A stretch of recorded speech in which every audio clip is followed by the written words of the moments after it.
Son un grupo de paramilitares que apoyan al candidato republicano, a Donald Trump, y son un ejemplo de las milicias armadas que operan en suelo estadounidense y que se preparan para un fraude electoral.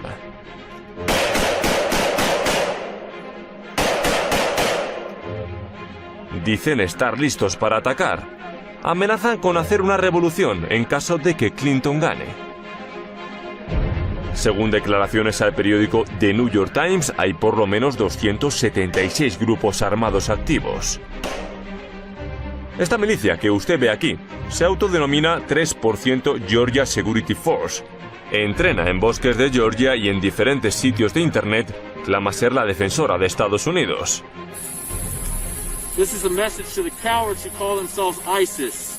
Estas milicias están formadas por exmilitares, exmarines, expolicías o incluso ciudadanos que argumentan patriotismo. Apoyan a Donald Trump por querer deportar a los inmigrantes, impedir la entrada de musulmanes a Estados Unidos y construir un muro a lo largo de la frontera con México. A pocos días de las elecciones, la campaña electoral de Hillary Clinton sufrió nuevos escándalos.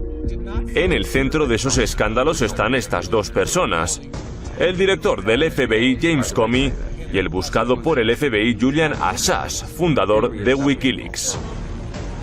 El director del FBI informó que una nueva investigación se abre contra Hillary Clinton por usar un servidor privado para los secretos de Estado cuando era secretaria de Estado. Y luego vinieron nuevas revelaciones de Wikileaks.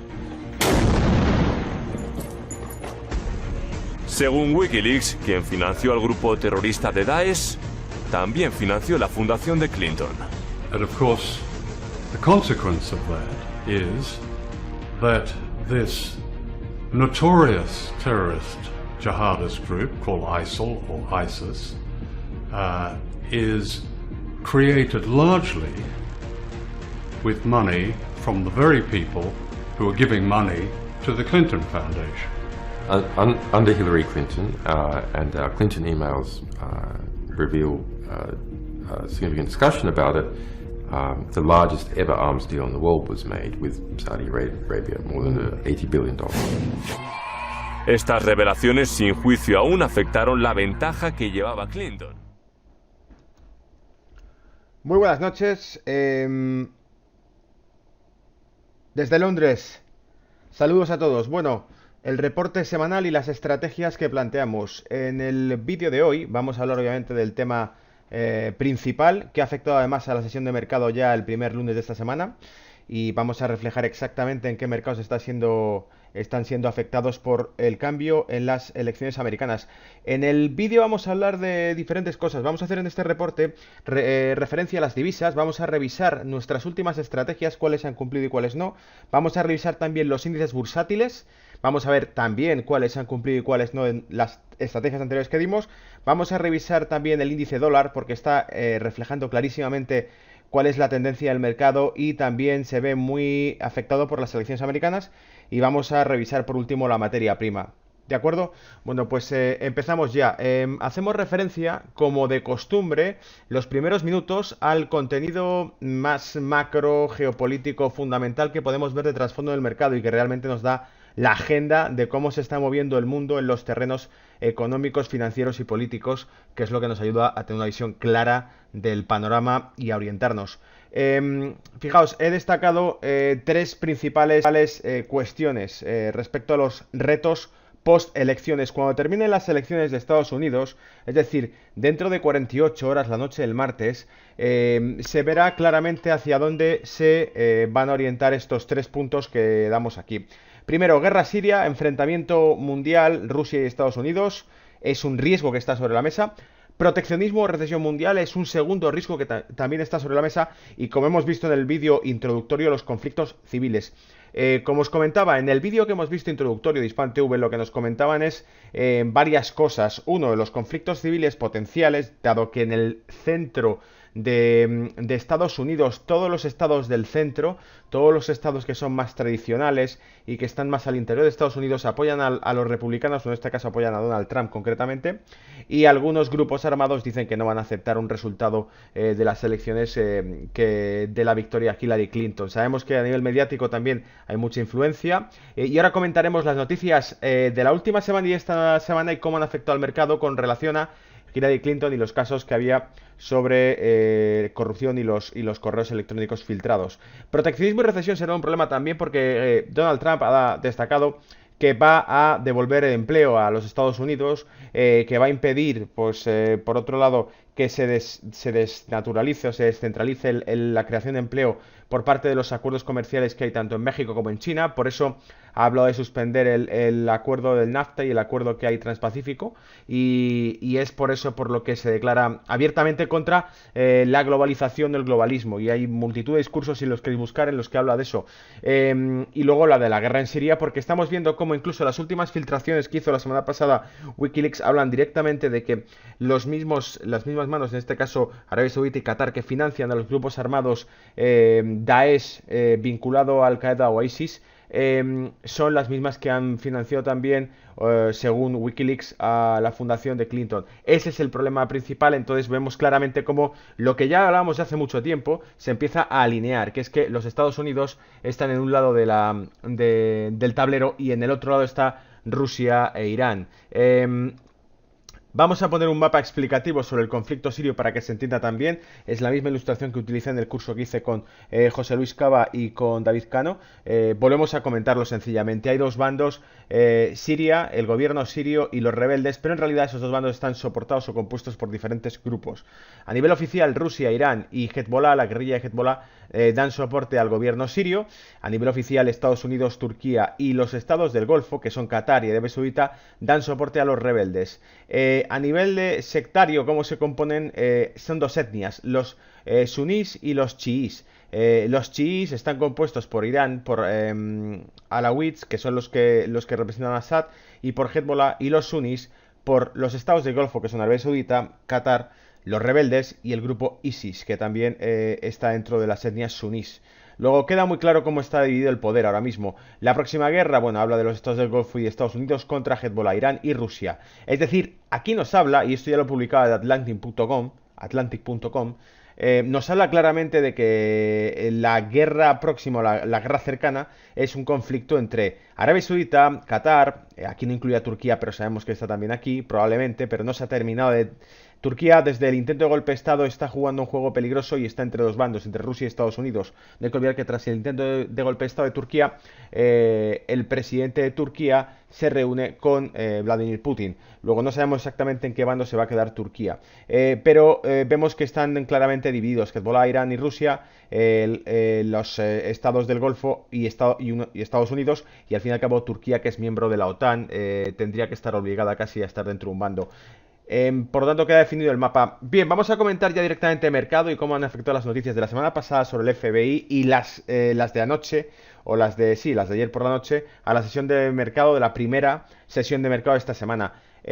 Titulábamos la cuenta atrás: director del FBI desata la polémica por reabrir pesquisas sobre emails de Hillary Clinton. Más de 650.000 mails filtrados. Motivo de, pues eso que se encontró en un portátil, multitud de correos electrónicos. Bueno, pues aparentemente en 8 días los han leído ya todos y han dicho que no hay ningún problema y que la decisión sigue siendo la misma que era antes. Así que vamos a ver exactamente cómo afectaron antes y después de que saliese esta noticia el 31 de octubre, que salió durante la noche del 31 de octubre, mañana del día siguiente, la noticia sobre que el FBI, el director del FBI, revela el caso. ¿Cómo afectó a las encuestas? Bueno, pues vamos a ver, el día antes, el 30 de octubre, Clinton 52% de intención de voto, 47% Donald Trump. Y el día después de la noticia, 45% de intención de voto, 44% Donald Trump. Vemos cómo, además, lo he señalado aquí en rojo, cada vez se consolida más el voto en una zona central. Aquí se está librando la batalla por ver quién se va a llevar realmente la presidencia de los Estados Unidos. ¿De acuerdo? Entonces vemos cómo se va concentrando el voto.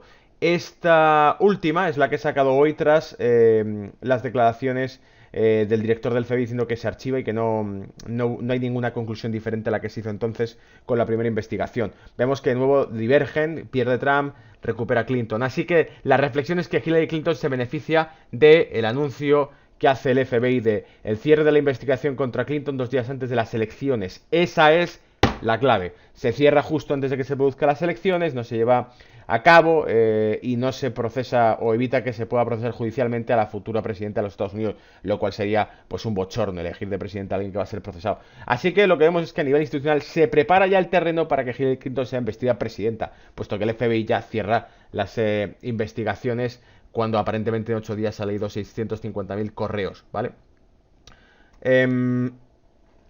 Comento sencillamente los comentarios de hoy tras la declaración del director del FBI. Bueno, Hillary Clinton hoy lo que ha dicho es que es una elección entre el liderazgo estable y una bala perdida, refiriéndose obviamente a la bala perdida a Donald Trump. Y Donald Trump, por su parte, la declaración que ha hecho sobre Hillary Clinton es que Hillary Clinton está protegida por un sistema manipulado. Este es, aunque parezca una chorrada lo que estamos diciendo, aunque a nadie le importe y diga, no tiene nada que ver con el mercado ni con lo que va a pasar en el futuro.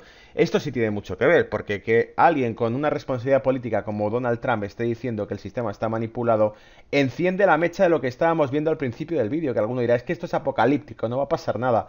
Es una exageración lo que está poniendo aquí en Brújula de Mercados Bolsa School, Gonzalo Cañete. Bueno, pues es una exageración que está retroalimentada desde las televisiones por lo que está diciendo un candidato a la presidencia de gobierno de los Estados Unidos. El propio candidato a presidente de los Estados Unidos dice que el sistema está manipulado. Así que prepárate, ¿no?, para la reacción que pueda generar eso en la gente. Una reflexión más, fijaros, la línea negra que veis aquí es sencillamente cómo afectó la declaración de que el FBI reviese el caso. Tenemos el SP500, veis que justo cuando abre la jornada 3:30 hora europea, tras saberse la noticia, cae directamente el SP, pierde los soportes más básicos que tenía y nos va a los 2081 puntos. Por cierto, ya hemos hablado de ese movimiento bajista y lo teníamos vigilado, acertamos con el pronóstico. Si me voy al oro, en el oro descubro que obviamente el oro repunta y rompe toda la tendencia alcista justo exactamente igual, el 31 de octubre, tras la noticia de que el director del FBI reabre el caso. ¿Veis? Luego, ¿sabéis la reacción del mercado? Es bajista en la renta variable y alcista en los metales, como ya dijimos durante el curso con José Luis Cava y David Cano en la sesión online. Hablé de que la materia prima reaccionaría alcista, en concreto el oro, y que la renta variable bajaría si Donald Trump ganaba fuerza en las encuestas o si ganaba la presidencia. Vemos hoy, por contra, cuál ha sido la reacción tras la declaración anoche del director del FBI de que no se va a llevar a ninguna conclusión que no se hubiese llegado antes y que no hay problema y que se archiva, por decirlo así, o queda cerrado el tema. ¿Qué hay? Volvemos al origen, ¿lo veis? Exactamente al origen, volvemos otra vez a la misma zona que dejamos cuando se dio la noticia. Así que el director del FBI nos lo quitó, el director del FBI nos lo ha devuelto. El mercado vuelve a su sitio porque el director del FBI dice que no va a pasar nada. Está más claro que el agua, con perdón. Oro, de nuevo, el mismo movimiento, o sea, exactamente lo mismo, una bajada del oro al mismo punto de origen tras las declaraciones del director del FBI. Así que, como veis, está clarísimo, tanto una como otra. Antes, bueno, tras la declaración de que el director del FBI reabría el caso y revisaba los correos, tras la declaración de que no pasa nada y se cierra los correos. Se recupera mercado, el oro vuelve a caer y queda clarísimo, ¿vale? Comentarios sobre la economía americana que deben importarnos. Los hacemos rápido para no aburrir a los que quieran ir solamente al aspecto técnico de los gráficos.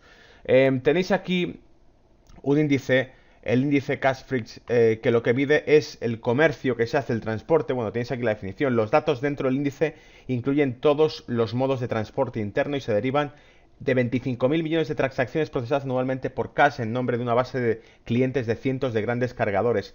Estas compañías representan una amplia muestra de industrias, incluyendo bienes de consumo, alimentos, automoción química, OEM, venta al por menor y equipo pesado.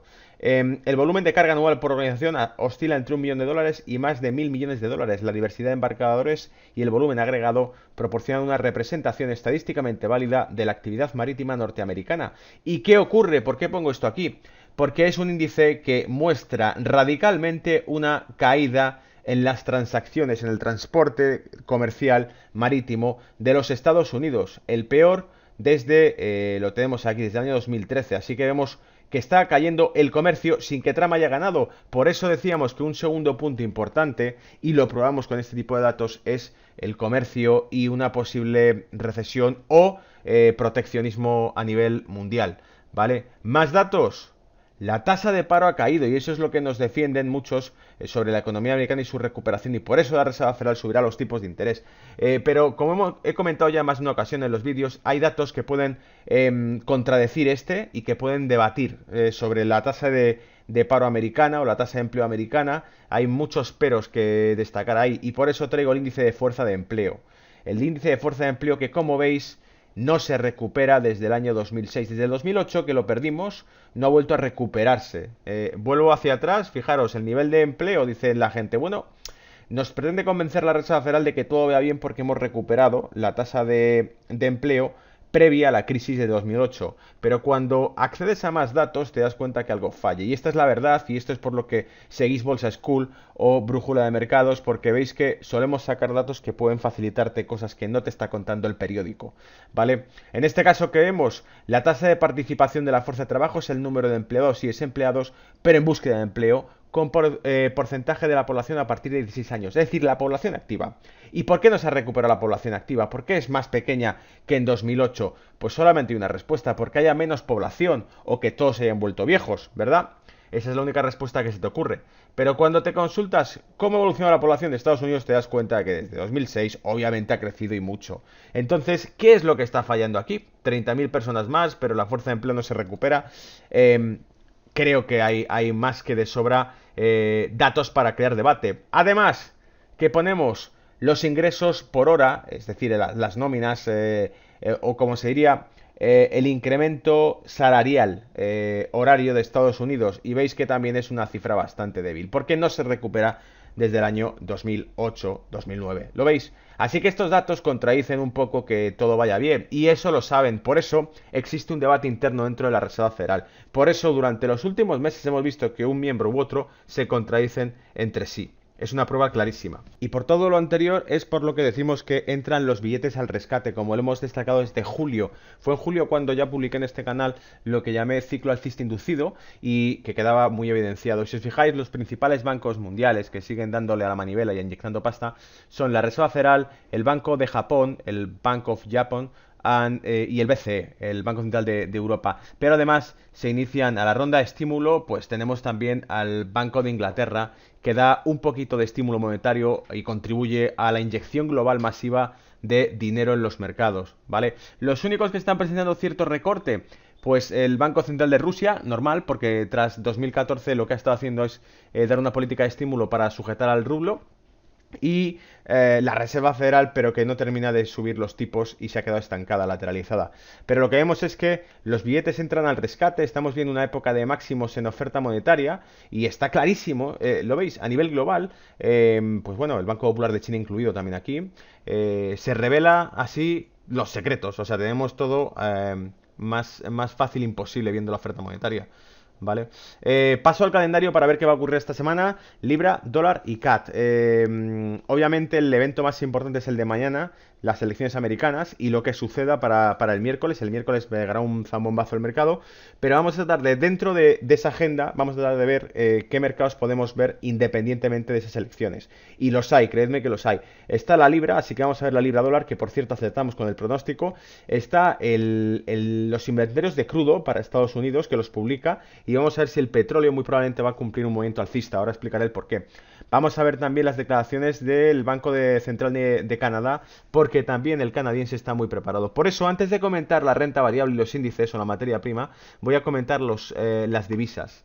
Tenéis aquí, en concreto, el eurodólar. ¿Qué dijimos en el análisis pasado? Pues bueno, que estábamos en esa zona, que era una zona muy lateral, muy difícil de analizar y que no podíamos determinar si iríamos hacia 1,0809 o rebote alcista. ¿Qué ha ocurrido? Pues un rebote alcista, lo vemos ahí, aunque ahora está cayendo de nuevo tras las declaraciones del director del FBI de que exonera a Hillary Clinton de responsabilidades legales por los correos electrónicos, que se los ha leído todos, ¿vale? Y no pasa nada. Entonces, ¿qué ocurre? Que vuelve a bajar el eurodólar y se vuelve a fortalecer el dólar. Veremos luego al final del vídeo el índice dólar también. La semana anterior, o el análisis anterior, comentamos que la libra dólar, fijaros, lateralizaban estos rangos continuamente, lo había hecho tras el Brexit continuamente. Había una simetría muy clara, este recuadro estaba también proyectado hacia arriba, perfecto. Y entonces decíamos que muy probablemente podía quizá crear un rango por aquí, que no lo sabíamos. Si lo perdía, proyectábamos hacia abajo, pero si lo conseguía consolidar, iba a hacer un rango por esta zona. ¿Qué es lo que ha ocurrido desde entonces? Pues que efectivamente lo ha consolidado y ahí se ha dirigido. Esta vela roja es motivo del fortalecimiento del dólar tras las declaraciones de nuevo del director del FBI observando a Hillary Clinton. El dólar canadiense, ¿por qué es importante? Porque fijaros dónde está, en máximos. Luego estamos tocando esta zona de techo, la misma que hicimos la otra vez. ¿Se podría cumplir un hombro aquí? ¿Se podría cumplir un hombro? No lo sabemos, ni idea, no tengo la bola de cristal. Ahora, eso sí, creo que es una buena zona para una venta y salirte si sigue subiendo.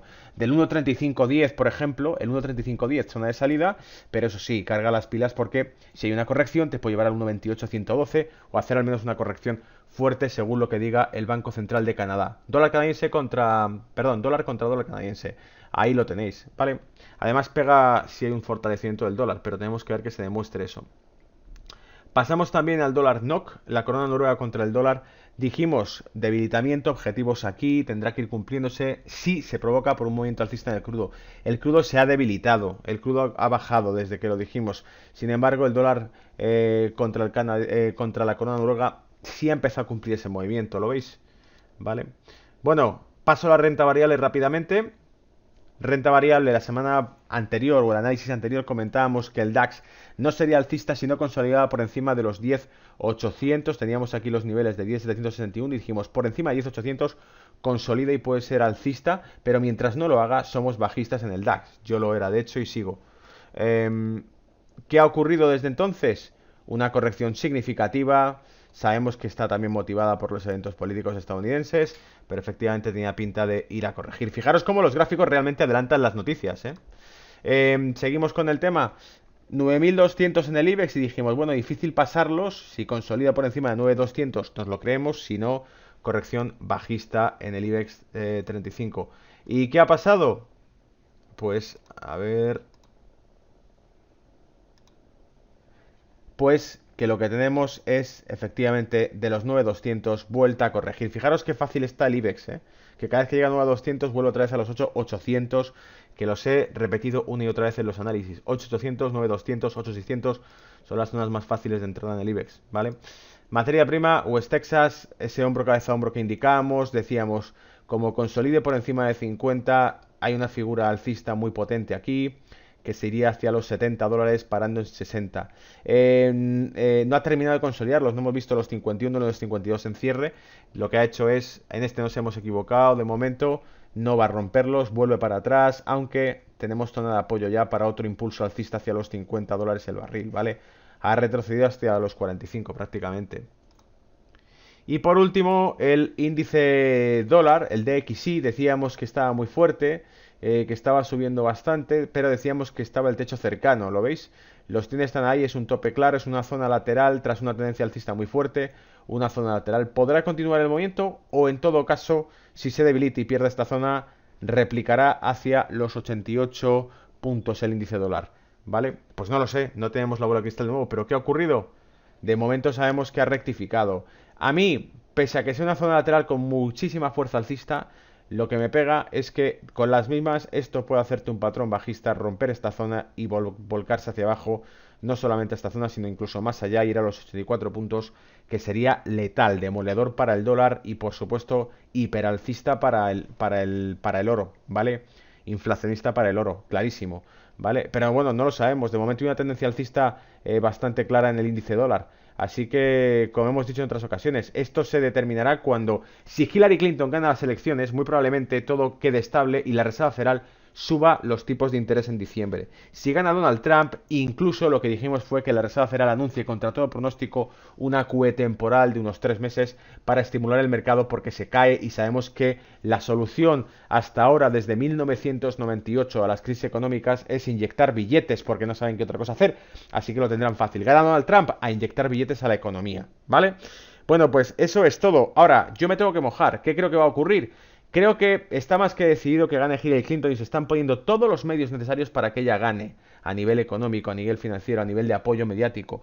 Pero, sin embargo, ya hemos visto en el pasado sorpresas de este tipo, hemos visto cómo también ocurría lo mismo con el tema del Brexit y sobre todo creemos que incluso aunque gane Hillary Clinton, el escenario será negativo porque no lo aceptarán algunos grupos, algunos estados. Podría haber alguna confrontación política, tampoco lo sé. Y sobre todo creo que Donald Trump también tiene una fuerza subyacente que no tenemos estimada todavía y que puede sorprender, ¿vale? Bueno, eso es todo. Espero que se dé bien la semana y creo que habrá sorpresas en las elecciones. Esa es mi apuesta, ¿vale? Que habrá sorpresa. Pase lo que pase, el escenario va a cambiar radicalmente. Eso es lo que creo. Que no va a ser fácil y que no hay una victoria clara de Hillary Clinton. Quizá me equivoque, ojalá que sí, ¿vale? Un saludo, chao.